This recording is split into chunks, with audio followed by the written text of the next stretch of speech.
ദൈവനാമത്തിന് മഹത്വം ഉണ്ടായിരിക്കട്ടെ. എൻ്റെ പേര് അമ്പിളി. ഞാൻ ആലുവയിൽ നിന്ന് വരുന്നു. ഇതെൻ്റെ മകള് ഐശ്വര്യ. ഞാൻ 2017 ആദ്യമായിട്ട് ഉടമ്പടി എടുത്തത്. 2017 മുതൽ ഇപ്പോൾ വരെയും ഉടമ്പടി ഒരു ബ്രേക്കും ഇല്ലാതെ തുടർന്നു വരുന്നു. ഏകദേശം ഒരു 15ഓളം ഉടമ്പടി പുതുക്കലായി.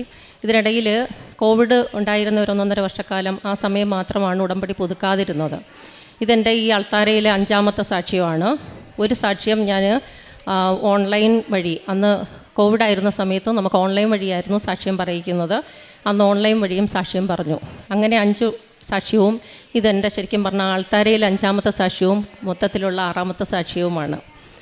ഈ അൾത്താരയിൽ നിൽക്കുന്ന ഒത്തിരി സന്തോഷത്തോടെ, കാരണം ഉടമ്പടി എടുത്തിട്ട് നമുക്ക് ഈ സാക്ഷ്യം പറയാനായിട്ട്, ഈ അൾത്താരയിൽ കയറി നിന്ന് സാക്ഷ്യം പറയാനായിട്ട് കിട്ടുന്ന അവസരം എന്ന് പറയുന്നത് വളരെ ഭയങ്കര സന്തോഷമാണ്. അപ്പോൾ ഞാൻ ഈ ഉടമ്പടി എടുത്ത ഓരോ പ്രാവശ്യവും സാക്ഷ്യങ്ങളെല്ലാം ഇവിടെ പറഞ്ഞിട്ടുണ്ട്. ഇപ്പോൾ ഞാൻ ഉടമ്പടി പുതുക്കിയതിന് ശേഷം എനിക്ക് കിട്ടിയ സാക്ഷ്യങ്ങളാണ് ഞാനിവിടെ പറയാൻ ഉദ്ദേശിക്കുന്നത്. അതിൽ ആദ്യത്തെ സാക്ഷ്യം ഇതാണ്. എൻ്റെ മോൾക്ക് ഒരു 10 വർഷത്തിലേറെയായിട്ട് ഡസ്റ്റ് അലർജിയും തുമ്മലും ഉണ്ടായിരുന്നു. രാവിലെ എണീറ്റ് കഴിഞ്ഞാൽ കുറേ സമയം തുമ്മലും പഠനത്തെയൊക്കെ ഇത് ബാധിക്കുമായിരുന്നു. ഒരു 10 വർഷത്തോളമായിട്ട് ബുദ്ധിമുട്ടുണ്ടായിരുന്നു. അപ്പം ഞാൻ ഉടമ്പടിയിൽ വെച്ചു. 1 വർഷത്തിന് മുന്നെയാണ് ഉടമ്പടിയിൽ വെച്ചിരുന്നത്. അത് ഒരു 3 പ്രാവശ്യത്തോളം എനിക്ക് പുതുക്കി വെക്കേണ്ടി വന്നു. 3ാമത്തെ പ്രാവശ്യം ആയപ്പോഴത്തേക്ക് 1 വർഷമായിട്ട് എൻ്റെ മോൾക്ക് ഈ തുമ്മലിൻ്റെ എല്ലാ ബുദ്ധിമുട്ടുകളും മാറി. അത് മോള് +2 കഴിഞ്ഞതിന് ശേഷം പുറത്താണ് പഠിച്ചത്, കേരളത്തിന് പുറത്താണ്. അവിടെ നിൽക്കുമ്പോൾ ബുദ്ധിമുട്ടില്ല, പക്ഷേ വീട്ടിലേക്ക് വരുമ്പോഴത്തേക്കും തുമ്മലെന്ന് പറഞ്ഞു കഴിഞ്ഞാൽ ഓരോ ദിവസവും ഓരോ സിട്രിസൻ കഴിച്ചുകൊണ്ട് എൻ്റെ മോള് ഈ അവധി ദിവസങ്ങളിൽ വീട്ടിൽ നിൽക്കേണ്ട ഒരു അവസ്ഥയാണ് വന്നിട്ടുള്ളത്. അത് വളരെ ദയനീയമായിരുന്നു. അത് ഉടമ്പടി പുതുക്കിയതിന് ശേഷം 1 വർഷമായിട്ട് ഇപ്പോൾ തുമ്മലില്ല, യാതൊരു ബുദ്ധിമുട്ടും ഇല്ല. ഉടമ്പടിയിൽ സാക്ഷ്യം പറയാൻ താമസിച്ചത് മോള് നാട്ടിലുണ്ടായിരുന്നില്ല. ഇപ്പോൾ വന്നപ്പോൾ ഞങ്ങൾ ഒരുമിച്ച് സാക്ഷ്യം പറയാനായിട്ട് വന്നിരിക്കുന്നത്. അമ്മ മാതാവിനും ഈശോയ്ക്കും കോടാനുകൂടി നന്ദി അർപ്പിക്കുകയാണ്. അടുത്ത എൻ്റെ 2ാമത്തെ നിയോഗം എന്ന് പറയുന്നത്, ഈ മോള് സ്വിറ്റ്സർലൻഡിൽ യൂണിവേഴ്സിറ്റി ഓഫ് ജനീവയിൽ PhD ചെയ്യുകയാണ്. അവൾക്ക് അവിടെ ചെന്നതിന് ശേഷം പൈൽസിൻ്റെതായ ബുദ്ധിമുട്ടുണ്ടായി. പുറത്ത് രാജ്യങ്ങളിലുള്ളവർക്കാണെങ്കിൽ അറിയാം, അവിടെ ഒരു ഹോസ്പിറ്റൽ അപ്പോയിൻമെൻറ്റ് കിട്ടുക, ഡോക്ടറെ കാണിക്കുക എന്നൊക്കെ പറഞ്ഞാൽ ഇച്ചിരി ബുദ്ധിമുട്ടുള്ള കാര്യമാണ്. അതുകൊണ്ട് തന്നെ ഞാൻ മോൾക്ക് വേണ്ടിയിട്ട് വെഞ്ചരിച്ച ഉടമ്പടി വസ്തുക്കൾ ഞാൻ ഉപയോഗിക്കുകയും അതുപോലെ തന്നെ മോൾക്ക് വേണ്ടിയിട്ട് ഉടമ്പടി ഇട്ട് പ്രാർത്ഥിക്കുകയും ചെയ്തു. അതിൻ്റെ ഫലമായിട്ട് മോൾക്ക് ഇപ്പോൾ 1 വർഷത്തിലേറെയായിട്ട് യാതൊരു ബുദ്ധിമുട്ടുകളും ഇല്ല. അത്ഭുതകരമായിട്ട് തന്നെയാണ് അമ്മ മാതാവ് ഈശോയും അതെടുത്ത് മാറ്റിയെന്നുള്ളത് വ്യക്തമാണ്. കാരണം ഇത് സൗഖ്യപ്പെട്ടതിന് ശേഷം ഒരു 6 മാസം കഴിഞ്ഞപ്പോൾ ഞാൻ ഒരു ദിവസം രാത്രി വിളിച്ചപ്പോൾ വെറുതെ ചോദിച്ചു, മോൾക്കിപ്പോഴും പൈൽസിൻ്റെ ബുദ്ധിമുട്ടൊന്നും ഇല്ലല്ലോ എന്ന് ചോദിച്ചപ്പോൾ എൻ്റെ മോള് പറഞ്ഞു, ഈ പൈൽസിൻ്റെ ബുദ്ധിമുട്ട് ഞാൻ ഈ ചോദിച്ച ദിവസം കൃത്യമായിട്ട്, അതെങ്ങനെ എന്നെ തോന്നിപ്പിച്ച് ചോദിച്ചു എന്ന് എനിക്കറിയത്തില്ല, കൃത്യമായിട്ട് അന്നൊരു ചെറിയ ബുദ്ധിമുട്ട് വന്ന് 6 മാസത്തിന് ശേഷം. പക്ഷേ ആ ഒരു ബുദ്ധിമുട്ട് വന്നതിന് ശേഷം അപ്പം ഞാൻ ഉടനെ പറഞ്ഞു, നമുക്കിനി മോള് വരുന്ന ഉടനെ തന്നെ നമുക്ക് പോയി സാക്ഷ്യപ്പെടുത്തണമെന്ന് പറഞ്ഞു. അതിനുശേഷം പിന്നെ ഇപ്പോൾ 6 മാസം കഴിഞ്ഞു. മൊത്തത്തിൽ 1 വർഷത്തിനകത്ത് വെച്ചിട്ട് ഒരൊറ്റ പ്രാവശ്യമാണ് ഉണ്ടായത്. ഇപ്പോൾ 6 മാസമായിട്ട് യാതൊരു ബുദ്ധിമുട്ടും ഇല്ല, പൂർണ്ണമായിട്ട് സൗഖ്യപ്പെട്ടു. അത് ഞാനിവിടെ സാക്ഷ്യപ്പെടുത്തുകയാണ്. അമ്മ മാതാവിനും ഈശോയ്ക്കും കോടാനുകൂടി നന്ദി അർപ്പിക്കുകയാണ്. അടുത്തൊരു സാക്ഷ്യം എന്ന് പറയുന്നത് എൻ്റെ കാര്യമാണ്. എനിക്കൊരു 8 വർഷത്തിന് മുന്നേ തൈറോയ്ഡ് ക്യാൻസർ വന്നതാണ്. അത് സർജറി നടത്തി, അതുപോലെ തന്നെ അതിൻ്റെ ട്രീറ്റ്മെൻറ്റ് എടുത്തു. അതിനുശേഷം ഇയർലി ചെക്കപ്പ് ഉണ്ടായിരുന്നു ഓരോ വർഷവും. അതായത് എറണാകുളത്തെ ഒരു പ്രശസ്തമായ ഹോസ്പിറ്റലാണ് ഞാൻ കാണിക്കുന്നത്. ഓരോ വർഷവും ഇത് ചെക്കപ്പുണ്ട്. ഈ 5 വർഷം കഴിഞ്ഞപ്പോൾ ഡോക്ടർ പറഞ്ഞു, ഇനി നിങ്ങളുടെ ബോഡിയിൽ ഇത് യാതൊരു വിധമായ ബുദ്ധിമുട്ടുകളും ഇല്ല, കംപ്ലീറ്റ്ലി ഓക്കെ ആണോ എന്ന് പറഞ്ഞു. എന്നാലും ഓരോ വർഷവും ചെക്ക് ചെയ്യണമായിരുന്നു. ഡിസംബർ മാസത്തിലാണ് എല്ലാ വർഷവും ഞാൻ ചെക്ക് ചെയ്യുന്നത്. ഈ കഴിഞ്ഞ ഡിസംബറിൽ ഞാൻ ചെക്ക് ചെയ്യപ്പോൾ ഡോക്ടർ, അത് 8 വർഷം കഴിഞ്ഞു, ഇപ്പോൾ 5 വർഷത്തിന് ശേഷം എല്ലാം പൂർണ്ണമായി എന്ന് പറഞ്ഞതാണ്. പക്ഷേ 8 വർഷത്തിന് ശേഷം ഞാനിപ്പം ഈ ഡിസംബറിൽ ചെക്ക് ചെയ്തപ്പോൾ എൻ്റെ തൈറോയിഡിൻ്റെ ഒരു ഫങ്ഷന് ഒരു നല്ല വേരിയേഷൻ കണ്ടു. അതായത് .something ആവേണ്ട ആ റിസൾട്ട് 10.5 നിൽക്കുന്നത്. അപ്പോൾ ഡോക്ടറും സസ്പെക്റ്റ് ചെയ്തു ഇനി ഇത് പ്രശ്നം ഉണ്ടെന്നുള്ള രീതിയിൽ. പക്ഷേ എനിക്ക് അത്ര വലിയൊരു ടെൻഷനും കാര്യങ്ങളും ഒന്നും വന്നില്ല, കാരണം ഞാൻ എത്രയോ വർഷങ്ങളായിട്ട് ഉടമ്പടിയിലാണ്. പിന്നെ എന്തിനാ പേടിക്കുന്നതെന്നുള്ളൊരു ബോധ്യം എനിക്കുണ്ട്. പക്ഷേ എൻ്റെ മോള് അവിടെ ഇരുന്നുകൊണ്ട് തന്നെ ഓൺലൈൻ ലൈറ്റ് ക്യാൻഡിലിട്ടു. അതിനോടൊപ്പം തന്നെ ഞാനും പ്രാർത്ഥിച്ചു. ഡോക്ടർ പറഞ്ഞത് 2 മാസം കഴിഞ്ഞ് നമുക്കൊന്നുകൂടെ ഒന്ന് ചെക്ക് ചെയ്ത് നോക്കാമെന്ന് പറഞ്ഞു.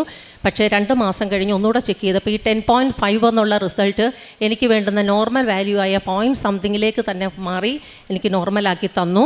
അപ്പോൾ ഞാൻ ഡോക്ടറോട് തന്നെ ചോദിച്ചു, ഈ 2 മാസം കൊണ്ട് മെഡിക്കൽ സയൻസിന് പറയാൻ പറ്റുന്ന എന്ത് പ്രതിഭാസമാണ് ഇത് 10.5 ചോദിച്ചപ്പോൾ ഡോക്ടർ ചിരിച്ചതേ ഉള്ളൂ. ഡോക്ടർ ഒന്നും മറുപടി പറയാനില്ലായിരുന്നു. അപ്പം ഞാൻ ഉറച്ചു വിശ്വസിക്കുകയാണ്. ഞങ്ങളുടെയൊക്കെ പ്രാർത്ഥന, എൻ്റെ മുകളിൽ ലൈറ്റ് ക്യാൻഡിലിട്ടു, ഞാൻ ഉടമ്പടിയിലാണ്, പ്രാർത്ഥനയും ഒക്കെ കൊണ്ട് എൻ്റെ മാതാവിനോട് പറഞ്ഞു, മാതാവ് ഞാൻ പേടിക്കേണ്ട കാര്യമൊന്നും ഇല്ലല്ലോ, കാരണം ഇനി അതുപോലൊരു രോഗം താങ്ങാനുള്ള ശേഷിയൊന്നും എനിക്കില്ല എന്ന് പറഞ്ഞതുകൊണ്ട് ഉറപ്പിച്ച് ഞാൻ വിശ്വസിക്കുകയാണ്. മാതാവ് ദൈവം തമ്പുരാനായിട്ട് എടുത്തു മാറ്റി, അമ്മ മാതാവ് ഈശോ എടുത്തു മാറ്റിയെന്ന് ഞാനിവിടെ സാക്ഷ്യപ്പെടുത്തുകയാണ്. അമ്മ മാതാവിനും ഈശോയ്ക്കും കോടാനുകൂടി നന്ദി അർപ്പിക്കുകയാണ്. അടുത്തതും എൻ്റെ ഒരു രോഗസൗഖ്യമാണ്.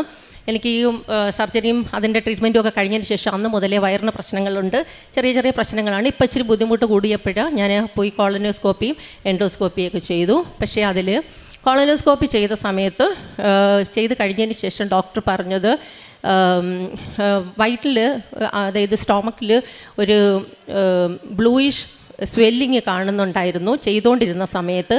അത് പെട്ടെന്ന് തന്നെ ഡിസപ്പിയർ ആയി എന്ന് പറഞ്ഞു. പക്ഷേ അത് പിന്നീട് ഡോക്ടർ ഒരുപാട് ട്രൈ ചെയ്തു കണ്ടുപിടിക്കാനായിട്ട്, പക്ഷേ അത് കാണാനായിട്ട് ഡോക്ടർക്ക് സാധിച്ചില്ല. ഇതെല്ലാം കഴിഞ്ഞതിന് ശേഷമാണ് എന്നെ ഹസ്ബൻഡിനെ വിളിച്ചിട്ട് ഇതിൻ്റെ CD ഇട്ട് സ്ക്രീനിൽ കാണിച്ചു, ദേ ഒരു ബ്ലൂയിഷ് സ്വെല്ലിംഗ് ആണ് കണ്ടത്, പക്ഷേ അതിന് ശേഷം ഇത് കാണാനേ ഇല്ല. ഇത് ഒരുപാട് ഞങ്ങൾ ട്രൈ ചെയ്തു, പക്ഷേ ഇത് കാണാനില്ല എന്ന്. പക്ഷേ എനിക്ക് പൂർണ്ണമായിട്ടും എനിക്ക് ഉറപ്പുണ്ട്, കാരണം മോൾ അപ്പം തന്നെ ഇതറിഞ്ഞുടനെ തന്നെ ഓൺലൈൻ ഉടമ്പടി എടുത്തു. ഈ ടെസ്റ്റ് ചെയ്യുന്നതിന് മുന്നേ ആയിട്ട് ഞാനും പ്രാർത്ഥിച്ചുകൊണ്ടിരുന്നു, കാരണം ഞാൻ ഉടമ്പടിയിലാണല്ലോ, പിന്നെ ഇനി എന്താ വേണ്ടുന്നത്, മാതാവ് കൂടെ ഉണ്ടല്ലോ. ചെയ്തുകൊണ്ടിരിക്കുമ്പോഴും ഒക്കെ മാതാവിനെ പ്രാർത്ഥിച്ചുകൊണ്ടും പ്രത്യക്ഷണ പ്രാർത്ഥന ചൊല്ലിയുമൊക്കെയാണ് ഈശോയോട് പറഞ്ഞു, ഈശോയെ എനിക്ക് ബുദ്ധിമുട്ടൊന്നും ഉണ്ടാവില്ല, റിസൾട്ട് കിട്ടുമ്പോൾ നോർമലായിരിക്കണേന്ന്. പക്ഷേ ഡോക്ടർക്കും അത് കണ്ടുപിടിക്കാനായിട്ട് സാധിച്ചില്ല. ഡോക്ടർ പറയുന്നത് പിന്നീട് അത് ഡിസപ്പിയർ ചെയ്തു പോയി, എന്താ കാണാനില്ല എന്ന്.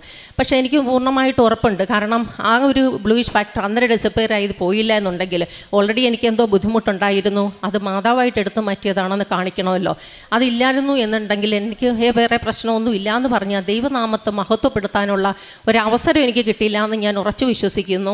അതുകൊണ്ട് അതും എനിക്ക് ദൈവം തമ്പുരാനായിട്ട് ഒരു പ്രശ്നമില്ലാതെ മാറ്റിത്തന്നു. അമ്മ മാതാവിനും ഈശോയ്ക്കും കോടാനുകൂടി നന്ദി അർപ്പിക്കുവാണ്. പിന്നെ മറ്റൊരു നിയോഗം എന്ന് പറയുന്നത്, ഞാൻ ഓരോ പ്രാവശ്യവും ഉടമ്പടി പുതുക്കി വെക്കുമ്പോൾ 4 ആവശ്യങ്ങളെ വെക്കാറുള്ളൂ. ബാക്കി 2 ആവശ്യങ്ങളിൽ ഒരാവശ്യം എന്ന് പറയുന്നത്, എൻ്റെ ആദ്യത്തെ ഉടമ്പടി നിയോഗം എപ്പോഴും എല്ലാ പ്രാവശ്യവും അമ്മ മാതാവിൻ്റെ പ്രത്യക്ഷീകരണ സഭ എത്രയും പെട്ടെന്ന് അംഗീകരിച്ച് ഞങ്ങളെ സാക്ഷികളാക്കണേ എന്നുള്ളതാണ്. എല്ലാ പ്രാവശ്യവും പുതുക്കി അത് തന്നെയാണ് വെക്കുന്നത്. അത് അങ്ങനെ തന്നെ സംഭവിക്കുമെന്ന് ഞാൻ ഉറച്ച് വിശ്വസിച്ച് പ്രാർത്ഥനയിൽ മുന്നോട്ട് പോകുന്നു. മറ്റൊരു നിയോഗം, 2 എണ്ണം വെക്കുന്നതിൽ മറ്റൊരു നിയോഗം എന്ന് പറയുന്നത്, അമ്മ മാതാവിൻ്റെ ഈശോയുടെ സംരക്ഷണവും സാന്നിധ്യവും എൻ്റെ കുടുംബത്തിൽ എല്ലാവർക്കും ഉണ്ടാകണേ എന്ന് പ്രാർത്ഥിക്കാറുണ്ട്. അതിൻ്റെ ഫലമായിട്ടാണെന്ന് ഞാൻ ഉറച്ചു വിശ്വസിക്കുന്നു.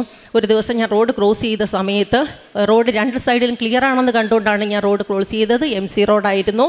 പക്ഷേ ഞാൻ റോഡ് ക്രോസ് ചെയ്ത് തീരാറായപ്പോഴത്തേക്കും ഒരു സ്കൂട്ടർ, അതെവിടെ നിന്നാണെന്ന് എനിക്കറിയത്തില്ല, പാഞ്ഞു വന്നു. ഒരു ബ്ലേഡിൻ്റെ തിക്നെസ് എന്ന് തന്നെ പറയാം. അതിൽ നിന്ന് എന്നെ അത്ഭുതകരമായിട്ട് മാതാവ് രക്ഷിച്ചു. എന്നെ മുട്ടിയില്ല, ഞാൻ വീണില്ല, ഒരു പോറൽ പോലും ഏറ്റില്ല. അവിടെ നിന്നവരെല്ലാം ഓടിക്കൂടിയത് ഞാൻ തെറിച്ചു പോയി, അവിടെ ഇല്ല എന്നുള്ള രീതിയിലാണ് ഓടിക്കൂടിയത്. പക്ഷേ ഞാൻ അവിടെ ചിരിച്ചുകൊണ്ട് നിൽക്കുകയാണ് ചെയ്തത്. അത് ശരിക്കും പറഞ്ഞാൽ എൻ്റെ ഉടമ്പടി നിയോഗത്തിലുള്ള ആ മാതാവിനോട് ഈശോയോടും ചേർന്ന് നിൽക്കുന്നതിൻ്റെ ഒരു സംരക്ഷണമാണെന്ന് ഞാൻ ഉറച്ചു വിശ്വസിക്കുന്നു. അമ്മ മാതാവിനും ഈശോയ്ക്കും കോടാനുകൂടി നന്ദി അർപ്പിക്കുകയാണ്. ഇനി മറ്റൊരു നിയോഗം, ഞാൻ എൻ്റെ ഒരു പുതിയ വീട് 1.5 വർഷത്തിന് മുന്നേ മാറി പഴയ വീട് വിൽക്കാനായിട്ടിട്ടിരുന്നു. ഒരു 1.5 വർഷക്കാലമായിട്ട് വിൽക്കാനിട്ടിരുന്നെങ്കിലും ഓരോ ആൾക്കാർ വരും, പക്ഷേ എങ്കിലും വിൽപ്പന നടക്കത്തില്ല. ഒടുവിൽ വിൽപ്പന നടക്കാതെ ഞാൻ അതിനിടയ്ക്കെല്ലാം ഈ അമ്മ മാതാവിൻ്റെ വെഞ്ചരിച്ച് ഒപ്പിട്ട് പ്രാർത്ഥിച്ചു, കാശ് രൂപ ഇട്ടു. പക്ഷേ അതൊന്നും അന്നേരം നടന്നില്ല. പക്ഷേ ഞാൻ ഉടമ്പടി നിയോഗത്തിൽ വെച്ചു. അതിന് മുന്നേ ഒന്നും നിയോഗത്തിൽ വെച്ചിരുന്നില്ല. ഇത് വീട് വെക്കുന്ന കാര്യത്തിന് വേണ്ടിയിട്ട് ഞാൻ ഒപ്പിട്ട് പ്രാർത്ഥിച്ചതേ ഉള്ളൂ. പക്ഷേ ഇത് നടക്കാതെ വന്നപ്പോൾ ഞാൻ ഉടമ്പടിയിലിട്ടതിന് ശേഷം ഒരാഴ്ച കഴിഞ്ഞപ്പോൾ എൻ്റെ ഹസ്ബൻഡ് അത് വീട് വിറ്റ് പോകുന്നില്ലെന്ന് കണ്ടിട്ട്, എന്നാൽ പിന്നെ വാടകയ്ക്ക് കൊടുക്കാമെന്ന് കരുതിയിട്ട് വാടകയ്ക്ക് ഞാൻ അറിയാതെ തന്നെ, ഞാനൊരു ഹയർ സെക്കൻഡറി സ്കൂൾ ടീച്ചറാണ്, ഗവൺമെൻറ് ഹൈസ്കൂളിലെ ടീച്ചറാണ്. ഞാൻ സ്കൂളിലായിരുന്ന സമയത്ത് എൻ്റെ ഹസ്ബൻഡ് അതൊരു വാടകക്കാരന് ഉറപ്പിച്ചു. അവരുടെ ഇന്ന് വൈകിട്ട് 5 മണിക്ക് അഡ്വാൻസും വന്നു. അതിനുശേഷം ഞാൻ വീട്ടിൽ ചെന്നപ്പോഴാണ് എന്നോട് പറഞ്ഞത്, വിറ്റ് പോകുന്നില്ലല്ലോ, നല്ലൊരു പാർട്ടിയെ കിട്ടി, എന്നാൽ പിന്നെ അത് വാടകയ്ക്ക് കൊടുക്കാമെന്ന് പറഞ്ഞു. പക്ഷേ എൻ്റെ വീട് വാടകയ്ക്ക് കൊടുക്കാൻ എനിക്ക് ഒട്ടും താല്പര്യം ഉണ്ടായിരുന്നില്ല. മാതാവിനോട് ഞാൻ പറയുന്നു, മാതാവ് ഇത് വിറ്റ് തന്നാൽ മതി, വാടകയ്ക്ക് കൊടുക്കേണ്ടി വരല്ലേ എന്ന് പ്രാർത്ഥിച്ചിരുന്നു. പക്ഷേ അന്ന് രാത്രി 10 മണിക്ക് ഞാൻ മാതാവിൻ്റെ മുന്നിൽ, എനിക്ക് മാതാവിൻ്റെ ഒരു രൂപം എൻ്റെ കയ്യിലുണ്ട്. ആ മാതാവിൻ്റെ രൂപത്തിൻ്റെ മുന്നിൽ ചെന്ന് നിന്നിട്ട് ഞാൻ പറഞ്ഞു, മാതാവേ, എൻ്റെ വീട് വാടകയ്ക്ക് കൊടുക്കരുതെന്ന് ഞാൻ പറഞ്ഞിട്ടില്ലേ മാതാവേ? ഞാൻ സംസാരിക്കാറുണ്ട് ഇടയ്ക്കിടയ്ക്ക്. മാതാവിനോട് ഞാൻ പറഞ്ഞില്ലേ, എനിക്ക് കണ്ണ് നിറഞ്ഞു പോയി, എൻ്റെ വീട് വാടകയ്ക്ക് കൊടുക്കാൻ പറ്റില്ല, അത് വിറ്റ് തരണം, പെട്ടെന്ന് തന്നെ അത് വിറ്റ് തരണം. പക്ഷേ വാടകക്കാരൻ്റെ കയ്യിൽ നിന്ന് അഡ്വാൻസും വാങ്ങി, ഇനി അത് തിരിച്ചു കൊടുക്കുന്നതൊക്കെ ഒരു ഷെയിമാണ് ഹസ്ബൻഡിനെ സംബന്ധിച്ചിടത്തോളം. എനിക്ക് പറയാനും പറ്റുന്നില്ല തിരിച്ചു കൊടുക്കുക എന്ന്, കാരണം ഒരു വിലക്കാർ വന്ന് നിൽപ്പില്ല. രാത്രി 10 മണിക്ക് ഞാൻ പ്രാർത്ഥിച്ചു. ഒരു 10:30 ആയപ്പോൾ ഒരു കോള് വന്നു, നിങ്ങളുടെ വീട് വിൽക്കാനുണ്ടെന്ന് അറിഞ്ഞു എന്ന്. അപ്പോൾ പറഞ്ഞു നാളെ വരാം, നാളെ ഒരു 11 മണിക്ക് വരാമെന്ന് പറഞ്ഞു. പിറ്റേന്ന് 11 മണിക്ക് വന്ന് കണ്ടു. ഒരു 11:30 വെച്ചിട്ട് അവർ ടോക്കൺ തന്നു. ഒരാഴ്ചക്കകത്ത് വെച്ചിട്ട് ആ വീട് വിറ്റുപോയി. അതൊരു ഭയങ്കരമായിട്ട് എന്താ പറയുക, ഒരു ഉടമ്പടി പുതുക്കിയതിൻ്റെ ഒരാഴ്ചക്കകത്തുള്ള കാര്യങ്ങളാണ് ഉടമ്പടിയിൽ വെച്ചതിന് ശേഷം. അതിന് മുന്നേ ഞാൻ ഉടമ്പടി വെച്ചിരുന്നില്ലായിരുന്നു. അപ്പോൾ ഒരാഴ്ച കൊണ്ട് തന്നെ എനിക്ക് ആ വീട് വിറ്റുപോയി. അതെല്ലാം അമ്മ മാതാവിൻ്റെയും ഈശോൻ്റെയും മഹത്വത്തിന് വേണ്ടിയിട്ട് മാത്രമാണെന്ന് ഞാൻ ഉറച്ചു വിശ്വസിക്കുന്നു. അമ്മ മാതാവിനും ഈശോയ്ക്കും കോടാനുകൂടി നന്ദി അർപ്പിക്കുവാണ്. ഇത് ഇനി എൻ്റെ മോൾക്ക് പറയാനുള്ളതാണ്. അവൾ ലൈറ്റ് ക്യാൻഡിലും അതുപോലെ തന്നെ ഓൺലൈൻ ഉടമ്പടി എടുത്തതിൻ്റെ സാക്ഷ്യങ്ങളാണ് പറയുന്നത്. എൻ്റെ മോള് സംസാരിക്കും. യേശുവെ നന്ദി, യേശുവെ സ്തുതി. എൻ്റെ പേര് ഐശ്വര്യ. ഞാൻ സ്വിറ്റ്സർലൻഡിൽ ജനീവയിൽ PhD ചെയ്യുകയാണ്. ഇപ്പോൾ 3rd ഇയർ ആയി. അപ്പം 3 വർഷം മുന്നേ പോകുന്നതിന് മുന്നേ ഇവിടെ വന്ന് ഞാൻ സാക്ഷ്യം പറഞ്ഞിരുന്നു. ലൈറ്റ് ക്യാൻഡിലായിട്ട് ഡേറ്റ് ഇട്ട് പ്രാർത്ഥിച്ചിട്ടാണ് എനിക്ക് ആ PhD കിട്ടിയതെന്നുള്ളത്. പോയി അവിടെ എത്തുന്നതിന് മുന്നേ തന്നെ എൻ്റെ ഫണ്ടിങ് ഒക്കെ സെക്വേർഡ് ആയിരുന്നു. ഫാക്കൽറ്റിയുടെ ഫണ്ടിങ് തന്നെയായിരുന്നു. പക്ഷെ അവിടെ ചെന്ന് കഴിഞ്ഞപ്പോൾ എൻ്റെ PI തന്നെ പറഞ്ഞു, വേണമെന്നുണ്ടെങ്കിൽ ഒരു സ്കോളർഷിപ്പിന് അപ്ലൈ ചെയ്യാം, ആവശ്യമില്ല, പക്ഷെ അത് ഭയങ്കര പ്രസ്റ്റീജിയസ് ആണ്, കിട്ടിയ വളരെ നല്ലതായിരിക്കും എന്ന് പറഞ്ഞു. അപ്പോൾ ആവശ്യമില്ലാത്തതുകൊണ്ട് ഞാനും അതത്ര സീരിയസ് ആയിട്ട് എടുത്തില്ല. പക്ഷേ അപ്ലൈ ചെയ്തു. ഞാനങ്ങനെ പ്രാർത്ഥിക്കുന്നൊന്നും ഉണ്ടായിരുന്നില്ല അതിനു വേണ്ടി. പക്ഷേ എല്ലാ ദിവസവും പ്രാർത്ഥിക്കുമ്പോൾ ഒന്ന് ഓർക്കാറുണ്ട്. അങ്ങനെ കിട്ടാൻ വേണ്ടിയൊന്നും പ്രാർത്ഥിച്ചില്ല. പക്ഷേ കുറച്ച് മാസങ്ങൾ കഴിഞ്ഞപ്പോഴത്തേനും റിസൾട്ട് വന്നു. ഞാൻ റിജക്റ്റായി. അപ്പം എനിക്ക് പ്രത്യേകിച്ചൊന്നും തോന്നിയില്ല. പക്ഷേ അതിൻ്റെ താഴെ എഴുതിയിരുന്നു വെയിറ്റിംഗ് ലിസ്റ്റിലുണ്ട്, ആരെങ്കിലും ഇത് അക്സെപ്റ്റ് ചെയ്തില്ലെങ്കിൽ മൈറ്റ് കൺസിഡർ എന്ന് പറഞ്ഞ് എഴുതിയിരുന്നു. അപ്പം എനിക്ക് ഒന്ന് തോന്നി, എന്നാൽ പിന്നെ ഒന്ന് പ്രാർത്ഥിച്ച് നോക്കാം. കാരണം ഇപ്പം എൻ്റെ മറിച്ചുകൊണ്ട് എന്തായാലും കിട്ടിയില്ല. അപ്പം ഇനിയിപ്പം ദൈവത്തിന് തരാൻ തോന്നുവാണെങ്കിൽ തരട്ടെ. അപ്പം ഇത് കിട്ടിക്കഴിഞ്ഞ് കഴിഞ്ഞാൽ എന്തായാലും മാതാവ് തരുന്നതെന്ന് എനിക്ക് ഉറപ്പുണ്ടാവും. അപ്പം എനിക്ക് ആൾക്കാരോട് പറയുകയും ചെയ്യാമല്ലോ എന്ന് വിചാരിച്ച് ഞാൻ ലൈറ്റ് ക്യാൻഡിൽ ഇട്ടു, പ്രാർത്ഥിച്ചു. അങ്ങനെ 1 മാസം കഴിഞ്ഞപ്പോൾ തന്നെ എനിക്കത് അക്സെപ്റ്റ് ചെയ്തു എന്നും പറഞ്ഞ് ലെറ്റർ വന്നു.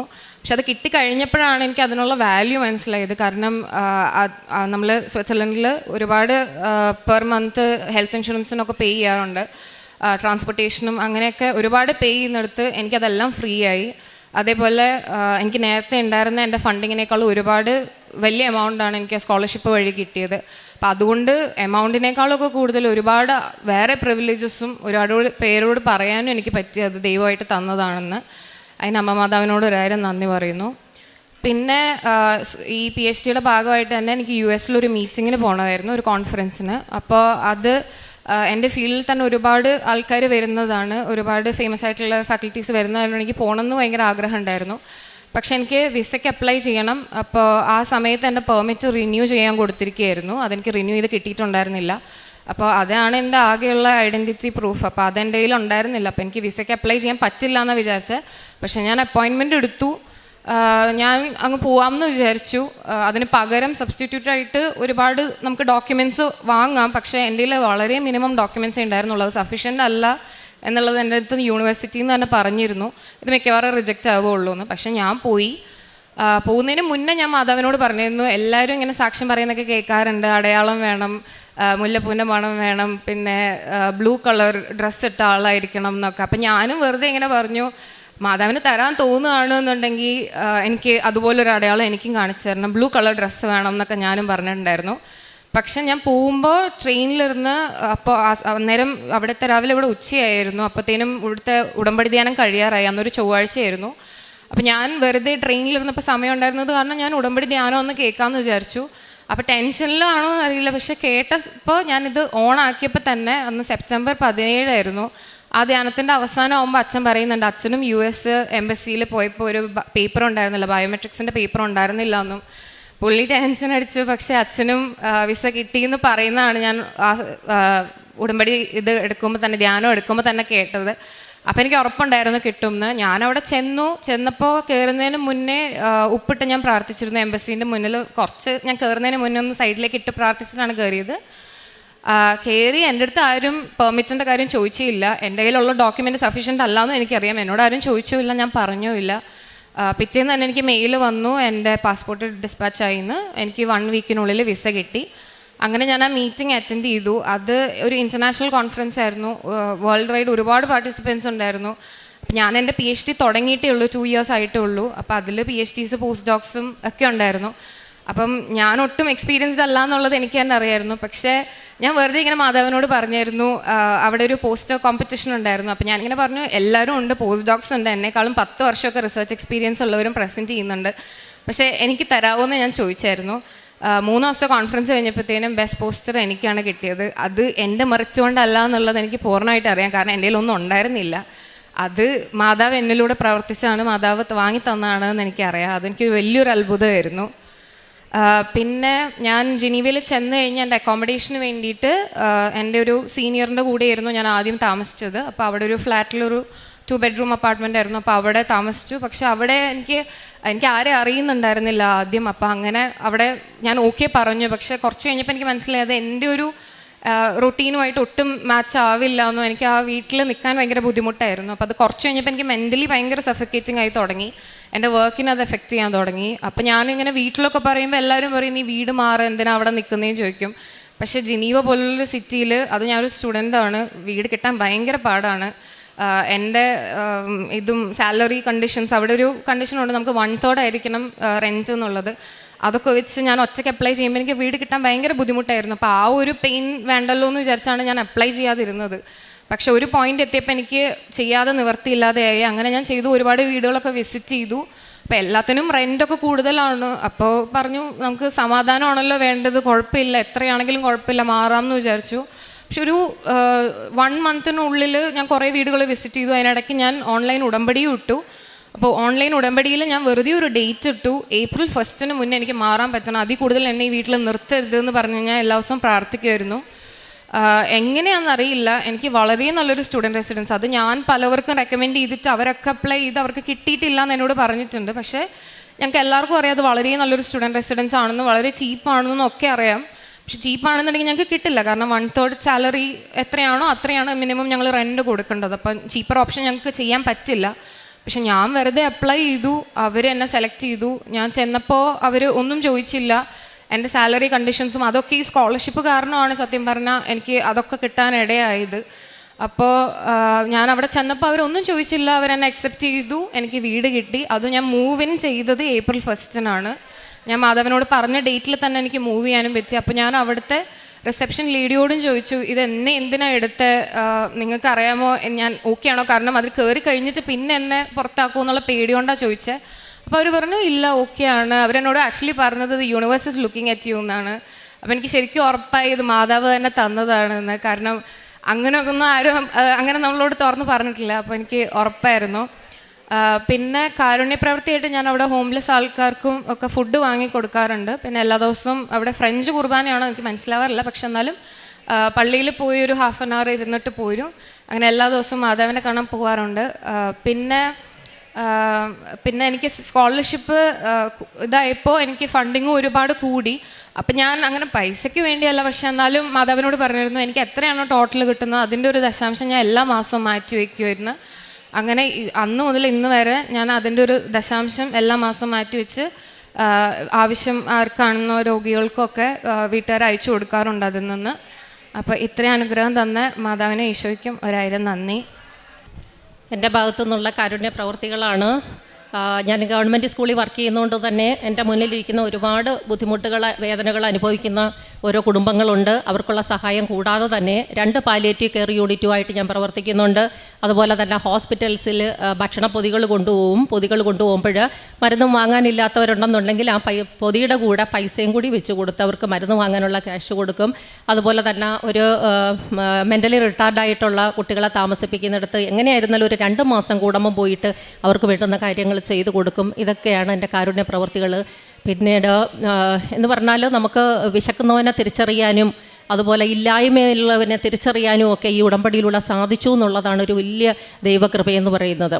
അതുപോലെ തന്നെ പ്രേക്ഷിത പ്രവർത്തനം എന്ന് പറയുന്നത് എവിടെയൊക്കെ ദൈവത്തെക്കുറിച്ചും അമ്മ മാതാവിനെക്കുറിച്ചും ഈശോയെക്കുറിച്ചും കൃപാസനത്തെക്കുറിച്ചും പറയാൻ അവസരം കിട്ടുന്നോ അവിടെയെല്ലാം സോഷ്യൽ മീഡിയയുടെ ഷെയറിങ് ഒഴികെ ബാക്കി എവിടെയൊക്കെ പറ്റുമോ അവിടെയെല്ലാം ഇത് ചെയ്യുന്നതിനോടൊപ്പം തന്നെ ഓരോ ആൾക്കാരുമായിട്ട് ബന്ധപ്പെടുമ്പോൾ അവർക്ക് എന്താണോ ആവശ്യം, ചിലപ്പോൾ രോഗങ്ങളായിരിക്കും, അതിൻ്റെ സൗഖ്യമായിരിക്കും, ചിലപ്പോൾ സാമ്പത്തികമായ ബുദ്ധിമുട്ടുകളായിരിക്കും, കടക്കണികളായിരിക്കും, അങ്ങനെ എന്താണോ ആവശ്യം അങ്ങനെയുള്ള ആവശ്യങ്ങൾ അറിഞ്ഞുകൊണ്ട് സാക്ഷ്യങ്ങൾ ഓരോന്നായിട്ട് കണ്ടുകൊണ്ട് അവരുടെ ആവശ്യം എന്താണെന്ന് അറിഞ്ഞുകൊണ്ട് ആ സാക്ഷ്യങ്ങൾ സോർട്ട് ചെയ്യും. അങ്ങനെ ഒരു 10-30 സാക്ഷ്യങ്ങൾ അവരുടെ ആവശ്യത്തിന് വേണ്ടിയിട്ടുള്ള സാക്ഷ്യങ്ങൾ ഇതിൽ നിന്ന് സോർട്ട് ചെയ്തെടുത്തതിന് ശേഷം അത് കുറച്ചൊരു ടാസ്ക് തന്നെയാണ്. കാരണം ചിലപ്പോൾ ഒരു 10-20 സാക്ഷ്യം കണ്ടു കഴിയുമ്പോഴാണെങ്കിലും ഒരു സാക്ഷി അവർക്കായിട്ട് നമുക്ക് ഷെയർ ചെയ്യാൻ പറ്റുന്നത്. അങ്ങനെയുള്ള സാക്ഷ്യങ്ങൾ സോർട്ട് ചെയ്തതിന് ശേഷം അവർക്കായിട്ട് വിട്ടുകൊടുക്കുകയും അവരത് കാണുന്നത് വഴി ദൈവത്തിലൊരു വിശ്വാസം അർപ്പിച്ചുകൊണ്ട് ഒരുപാട് പേര് ഇവിടെ വന്ന് ഉടമ്പടി എടുത്തിട്ടുണ്ട്. ഇത്തരത്തിലുള്ള സാക്ഷ്യങ്ങളും ഷെയറിങ്ങും അതുപോലെ പ്രേക്ഷിത പ്രവർത്തനങ്ങൾ വഴി ഉടമ്പടി എടുക്കാനായിട്ട് എത്തിയിട്ടുണ്ട്. ഒരുപാട് പേര് വിശ്വാസത്തിൽ വരുത്തുവാനായിട്ട് സാധിച്ചിട്ടുണ്ട്. പിന്നീട് ഉടമ്പടിയിലൂടെയുള്ള ആത്മീയ വളർച്ചയെന്ന് പറയുന്നത് ഞാനൊരു 35 വർഷമായിട്ട് ഈ ഈശോയുടെ വിശ്വാസത്തിലാണ് എന്ന് വിചാരിച്ചിട്ട് ഞാനൊരു ക്രിസ്ത്യാനി അല്ല, ഞാനൊരു അക്രൈസ്തവയാണ്. ഈ 35 വർഷമായിട്ട് ദൈവവിശ്വാസത്തിലാണെങ്കിലും ഈ 8 വർഷമായിട്ട് ഉടമ്പടി എടുത്തതിന് ശേഷമാണ് എനിക്ക് ശരിക്കും എങ്ങനെ പ്രാർത്ഥിക്കണം, ഈശോയോട് എങ്ങനെ ചേർന്ന് നിൽക്കാൻ പറ്റും, ദൈവസ്നേഹം എങ്ങനെ ആസ്വദിക്കാൻ പറ്റും എന്നുള്ള ആ ഒരു കൃപ കിട്ടിയതെന്നുള്ളതാണ്. എൻ്റെ ദൈവം തൻ്റെ മഹത്വത്തിൻ്റെ സമ്പന്നതയിൽ നിന്ന് യേശു ക്രിസ്തു വഴി നിങ്ങൾക്ക് ആവശ്യമുള്ളതെല്ലാം നൽകും എന്നുള്ള ആ ഒരു വചനം മുറുകെ പിടിച്ചുകൊണ്ട് നമ്മൾ ദൈവത്തോട് പറ്റിച്ചേർന്ന് നിന്ന് കഴിഞ്ഞാൽ ദൈവത്തമ്പുരാൻ എല്ലാം തന്നോളും, നമുക്ക് ആവശ്യമുള്ളതെല്ലാം തരും എന്നുള്ള ആ ഒരു വചനത്തിന് മുറുകെ പിടിച്ചുകൊണ്ട് മുന്നോട്ട് പോവുകയാണ്. ചോദിക്കുന്നത് എന്തും ഇത്രയും നാളായിട്ട് എൻ്റെ ദൈവം തമ്പുരാൻ എനിക്ക് തന്നിട്ടുണ്ട് എന്നും കൂടി സാക്ഷ്യപ്പെടുത്തിക്കൊണ്ട് അമ്മ മാതാവിന് ഈശോയ്ക്കും കോടാനുകോടി നന്ദി പറയുന്നു.